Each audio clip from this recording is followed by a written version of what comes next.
Hollywood silver screen presenting robbery. इस कहानी की शुरुआत में मैक और उसके 3 दोस्तों को दिखाया जाता है जो चारों के चारों मिलकर बैंक रॉबरी का प्लान करते हैं। इन्हें पता है कि हर शुक्रवार और बुधवार को 8:15 बजे बैंक में पैसे ट्रांसफर होते हैं और ये वो वक्त होता है जब बैंक में कोई भी कस्टमर नहीं होता और ये चारों के चारों अपने प्लान के मुताबिक मास्क पहनकर बैंक के अंदर एंटर हो जाते हैं और सबको गन पॉइंट पर ले लेते हैं। यहाँ की जो मैनेजर होती है उसका नाम क्लेयर होता है। एक क्लेयर को लॉक खोलने के लिए कहते हैं। मजबूरी में क्लेयर को लॉक खोलना पड़ता है, जिसके बाद ये सारे पैसे लेकर वहां से निकलने वाले होते हैं कि तभी बैंक के डोर पर कोई आ जाता है। ये सब के सब अलर्ट हो जाते हैं, सबको जमीन पर लेटने के लिए कहते हैं और जब क्लेयर जमीन पर लेटती है तो वो इन चारों में से एक की नेक पर एक टैटू देख लेती है। इसके बाद एक क्लेयर को बंदी बनाकर उसकी आंखों में पट्टी बांधकर अपने साथ गाड़ी में ले जाते हैं। रास्ते में उसे उतार कर कहते हैं कि तुम्हें तब तक चलना होगा जब तक तुम्हारे पैरों में पानी न लग जाए। क्लेयर ऐसा ही करती है। वहीं दूसरी तरफ हमें बैंक में दिखाया जाता है जहां पर डिटेक्टिव ए और बी आ चुके हैं। वो देखते हैं कि रॉबर्स ने बहुत ही सफाई से चोरी की है, वहां पर कोई भी सबूत नहीं है। उन्होंने सीसीटीवी कैमरे की रिकॉर्डेड फुटेज को भी जला दिया है, साथ ही जो वैन उन्होंने चोरी की थी उसे भी जला दिया गया है, यानी कि अब इनके पास कोई भी सबूत नहीं है। वहीं मैक और उसके तीनों दोस्तों को दिखाया जाता है जिन्हें क्लेयर की आईडी से पता चलता है कि वो उनके घर के आसपास ही रहती है। मैक कहता है कि कहीं वो हमें पहचान न ले। मैक का दोस्त कहता है कि मैं उसे फॉलो करूंगा। मैक कहता है कि ये काम मैं करूंगा ताकि मुझे पता लग सके कि उसे हमारे बारे में कितनी इन्फॉर्मेशन है। हालांकि इन चारों ने मास्क पहना हुआ था, लेकिन अपने डाउट्स क्लियर करने के लिए मैक तय करता है कि वो क्लेयर पर नजर रखेगा। वहीं क्लेयर को डिटेक्टिव बुलाता है और उससे सब कुछ पूछता है। बताती है कि किस तरह से रॉबर्ट्स ने रॉबरी की थी। साथ ही डिटेक्टिव उसे बताता है कि बॉस्टन शहर में एक ऐसा टाउन है जिसका नाम चार्ल्स है और चार्ल्स टाउन के लोग सबसे ज्यादा रॉबरी करते हैं। इसीलिए किसी भी बैंक में रॉबरी होने के बाद उस टाउन के खास लोगों की जो इस तरह का काम करते हैं वहां की तलाशी ली जाती है। वहीं दूसरी तरफ हमें दिखाया जाता है जहां पर मैक और उसके सभी साथी एक बूढ़े आदमी से मिलकर उसे पैसे देते हैं, क्योंकि इसी आदमी ने इन्हें वैन दी थी और इसके बाद इस सब के सब पैसे लुटाने के लिए क्लब में जाते हैं। अगली सुबह मैक को दिखाया जाता है जो क्लेयर का पीछा कर रहा होता है। क्लेयर अपने कपड़े धोने के लिए एक लॉन्ड्री में जाती है जहां पर वो अपने कपड़े को देखकर रोने लगती है, क्योंकि उसमें खून लगा होता है और उसे बैंक रॉबरी का सारा सीन याद आ जाता है। मैक भी यहीं पर बैठा होता है जो क्लेयर को रोता हुआ देखकर उसे कंसोल करने के लिए उसके पास जाता है और बातों ही बातों में उसे डिनर करने के लिए कहता है और ये दोनों के दोनों रात को डिनर करने जाते हैं। यहाँ पर मैक बताता है कि मैं बचपन से चार्ल्स टाउन में ही रहा हूँ और मेरे पिता शहर से बाहर रहते हैं, इसीलिए मुझे अकेला रहना पड़ता है। क्लेयर बताती है कि मैं इस टाउन की नहीं हूँ, अपनी जॉब की वजह से मुझे यहाँ पर शिफ्ट होना पड़ा। इसके बाद मैक उसे अपने दोस्त की बोट पर चलने के लिए कहता है और जब ये बोट पर होते हैं तभी क्लेयर उससे पूछती है कि तुम चार्ल्स टाउन के रहने वाले हो, तुम बैंक रॉबर्स के बारे में क्या जानते हो। मैक बताता है कि जब हम छोटे थे तो यहाँ पर जितने भी बच्चे थे वो बैंक रॉबर्स को अपना आइडियल मानते थे, लेकिन अब यहाँ पर बहुत ज्यादा बैंक रॉबर्स नहीं है। इस वाले और लोग इस जगह के बारे में बढ़ा चढ़ा कर बोलते हैं। अगली सुबह मैक को दिखाया जाता है जो अपने एक साथी कोलिन के पास जाता है जो उसी के साथ बैंक रॉबरी में शामिल था और वो उसे बताता है कि क्लेयर को कुछ भी नहीं पता। कोलिन कहता है कि ये अच्छी बात है, अब हमें क्लेयर को मारना नहीं पड़ेगा। मैक की बात सुनकर हैरान होता है, उसे पता ही नहीं होता कि कोलिन क्लेयर को मारना चाहता था। वहीं दूसरी तरफ डिटेक्टिव बैंक के बाहर जाते हैं जहां पर एक टेक्नीशियन बैंक के अलार्म को ठीक कर रहा होता है। टेक्नीशियन से वो पूछते हैं कि इस अलार्म को रॉबर्ट्स ने कैसे बंद किया था। वो बताता है कि इस अलार्म सिस्टम को हैक किया गया था, ये वेरिकॉम कंपनी का है और जिस तरह से इस अलार्म सिस्टम को हैक किया गया था ऐसा सिर्फ वहां के एम्प्लॉय ही कर सकते हैं। और ये सुनने के बाद डिटेक्टिव को समझ में आ जाता है कि रॉबर्ट्स में से कोई एक वेरिकॉम कंपनी में जॉब करता था या अब भी कर रहा है और अगर वो अभी भी जॉब करता है तो जिस दिन रॉबरी हुई थी उस दिन उसने लीव ली होगी। वहीं दूसरी तरफ मैक को दिखाया जाता है जो क्लेयर के साथ एक बार फिर से डेट पर जाता है। डेट पर जाने के बाद क्लेयर उसे बताती है कि जिस बैंक में मैं जॉब करती हूँ वहां पर पिछले हफ्ते बैंक रॉबरी हुई थी। डिटेक्टिव्स ने जब मुझसे पूछताछ की तो मैंने उन्हें सच नहीं बताया। दरअसल मैंने एक रॉबर की गर्दन पर टैटू देख लिया था। मुझे डर था कि अगर मैं रॉबर्स के बारे में कुछ भी बताऊंगी तो वो मुझे मार सकते हैं, मेरी जान को खतरा हो सकता है। वहीं डिटेक्टिव को दिखाया जाता है जिन्हें पता चलता है कि वेरिकॉम कंपनी में एक ऐसा एम्प्लॉय है जो रॉबरी वाले दिन छुट्टी पर था और इस रॉबरी से पहले 3 और रॉबरीज हुई थी।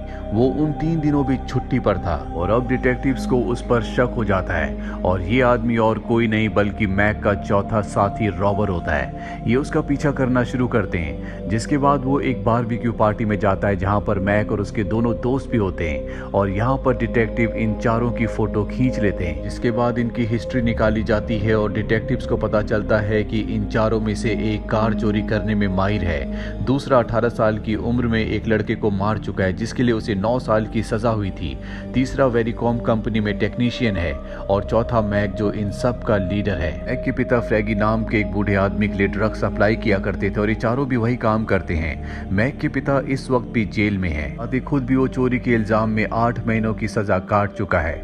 वहीं हमें मैक को और क्लेयर को दिखाया जाता है जो एक बार फिर से डेट पर मिलते हैं और जब ये दोनों बातें कर रहे होते हैं तभी क्लेयर वॉशरूम जाती है। ठीक उसी दौरान यहाँ पर मैक का साथी कॉलिन आ जाता है और जब क्लेयर पीछे से आ रही होती है तो मैक उसकी गर्दन पर हाथ रखकर उसे ले जाता है क्योंकि ये वही आदमी है जिसकी गर्दन पर टैटू है और अगर उसने उसके टैटू को देख लिया तो समझ जाएगी कि यही उन 4 बैंक रॉबर्स में से एक है और मैक भी उसका साथी है। मैक क्लेयर से प्यार करता है इसीलिए वो नहीं चाहता कि उनकी असलियत के बारे में किसी को पता चले। कॉलिन को पता चले कि क्लेयर इनमें से किसी एक को पहचान सकती है। मैक कॉलिन को अपने साथ ले जाता है। कॉलिन मैक से कहता है कि तुम एक ऐसी लड़की को डेट कर रहे हो जो हमें पहचान सकती है, जो बैंक रॉबरी के दौरान वहां पर थी, जो उसी बैंक में काम करती है जहां पर हमने रॉबरी की। मैक कहता है कि तुम चिंता मत करो, क्लेयर को हमारे बारे में कुछ भी नहीं पता, हमें सिर्फ एक और रॉबरी करनी है जिसके बाद हम सब के सब सेटल हो जाएंगे।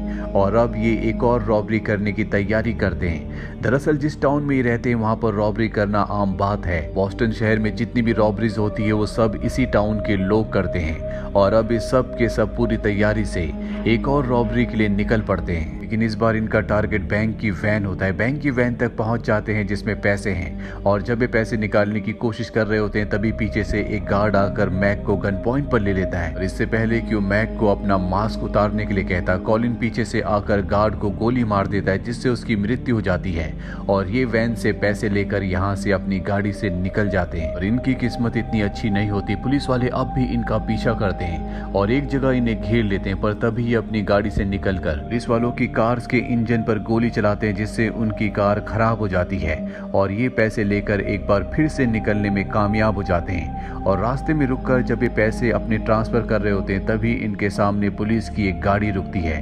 पुलिस वाला इन्हें ध्यान से देख रहा होता है क्योंकि इन सब ने मास्क पहने होते हैं, लेकिन उसे लगता है कि ये नाटक कंपनी के लोग हैं इसीलिए वो यहाँ से निकल जाता है और अब ये सब के सब पैसे लेकर इस जगह से गाड़ी बदल कर निकल चुके हैं। वहीं पुलिस को इनकी गाड़ी मिलती है जो जल चुकी है और जब वो गाड़ी की इन्वेस्टिगेशन करते हैं तो उन्हें कोई भी सबूत नहीं मिलता।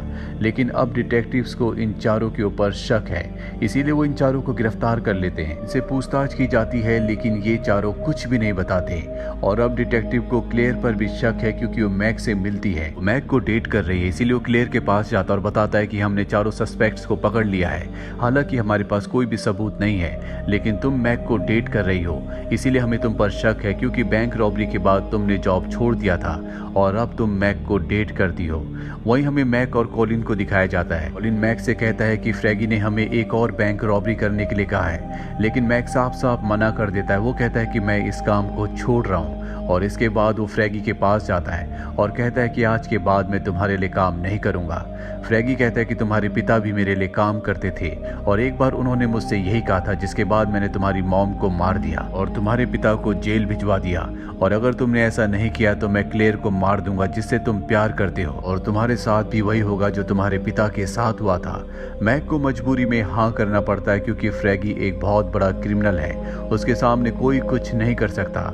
मैक इसके बाद क्लेयर से मिलने जाता है पर क्लेयर उससे मिलने से साफ साफ मना कर देती है क्योंकि अब उसे पता है कि उन चारों में एक रॉबर और कोई नहीं बल्कि मैक था। वहीं मैक फ्रैगी के प्लान के मुताबिक अपने तीनों साथी के साथ उस जगह पहुंच जाता है जहां से इन्हें रॉबरी करनी है। वो कॉलिन के साथ अंदर जाता है। इन दोनों ने पुलिस की ड्रेस पहनी होती है।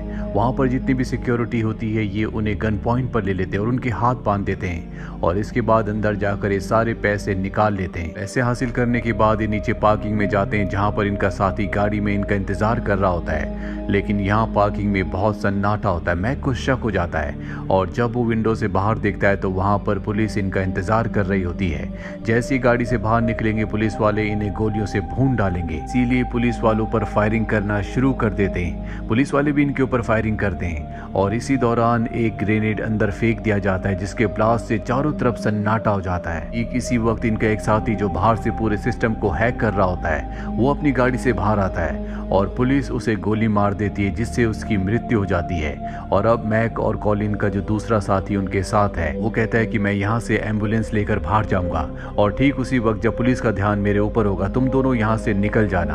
और वो एम्बुलेंस लेकर बाहर निकलता है। पुलिस वाले उसकी गाड़ी पर बहुत सारी गोलियां चलाते हैं, जिससे उसकी गाड़ी एक ट्रक से टकरा जाती है और उसकी भी मृत्यु हो जाती है। लेकिन मैक और कॉलिन दोनों को पुलिस वालों की ड्रेस पहनकर यहाँ से बैग लेकर निकलने का मौका मिल जाता है। ये दोनों अलग अलग निकलते हैं, लेकिन तभी डिटेक्टिव देखता है कि एक पुलिस वाला बैग लेकर कहीं जा रहा है और ये कॉलिन होता है। वो उसका पीछा करना शुरू कर देता है। कॉलिन को पता चल जाता है कि कोई उसका पीछा कर रहा है, इसीलिए भागकर वो एक जगह छुप जाता है और कुछ देर बाद जब वो ऊपर उठता है तो पुलिस वाले उसे गोली मार देते हैं और कॉलिन की भी मृत्यु हो जाती है। लेकिन मैक इस पल का फायदा उठाकर पुलिस की गाड़ी से पैसे लेकर यहाँ से निकल जाता है और सीधा फ्रैगी के पास जाता है। फ्रैगी ने उसकी मॉम को मारा था, उसके पिता को जेल भिजवाया था, इसीलिए वो फ्रैगी को मार देता है। इसके बाद वो क्लेयर को कॉल करता और कहता है कि मैं तुमसे मिलना चाहता हूँ। क्लेयर कहती है ठीक है, आज का दिन बहुत अच्छा है, मेरे घर के बाहर मैं तुमसे मिलूंगी। मैक कहता है कि 1 घंटे बाद मैं तुम्हारे घर के बाहर पहुंच जाऊंगा। लेकिन इस वक्त क्लेयर के साथ डिटेक्टिव्स भी होते हैं। दरअसल वो जानते थे कि मैक उससे मिलने के लिए आएगा,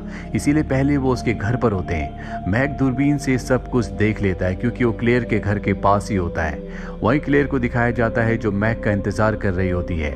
लेकिन मैक अपनी ड्रेस बदलकर सिक्योरिटी की ड्रेस पहनकर एक गार्डन में जाता है जो कि क्लेयर का है और उस गार्डन में वो पैसों से भरे हुए बैग को छुपा देता है। वहीं दिखाया जाता है कि क्लेयर के साथ FBI है जो मैक का इंतजार कर रही है, लेकिन मैक वहां पर नहीं आता। इसीलिए पुलिस को डिटेक्टिव्स को शक होता है कि कोड वर्ड में क्लेयर ने उसे आने से मना कर दिया था, इसीलिए मैक अब यहाँ पर नहीं आएगा। डिटेक्टिव क्लेयर से कहता है कि चाहे कुछ भी हो जाए मैक को हम लोग ढूंढ कर मार देंगे। और इसके बाद जब डिटेक्टिव अपनी गाड़ी के पास जाता है वहां पर मैक ने उसके लिए नोट लिखा होता है, बाहर में जाओ। वहीं मैक को दिखाया जाता है जो ट्रेन से इस जगह से निकल जाता है। वहीं दूसरी तरफ क्लेयर को उसके गार्डन में पैसों से भरा हुआ बैग मिल जाता है जो मैक ने उसके लिए छोड़ा था। उसमें एक नोट भी होता है जिसमें लिखा होता है आई लव यू। कहानी के अंत में हमें मैक को दिखाया जाता है जो एक लेक हाउस में होता है। वहां पर वो आज भी क्लेयर को याद करता है क्योंकि वो उससे बहुत प्यार करता है और कहता है कि मैं तुमसे जरूर मिलूंगा, चाहे इस जन्म में नहीं पर अगले जन्म में। और इसी के साथ ये फिल्म, ये कहानी यहीं पर खत्म हो जाती है। उम्मीद करते हैं कि ये कहानी आपको पसंद आई होगी।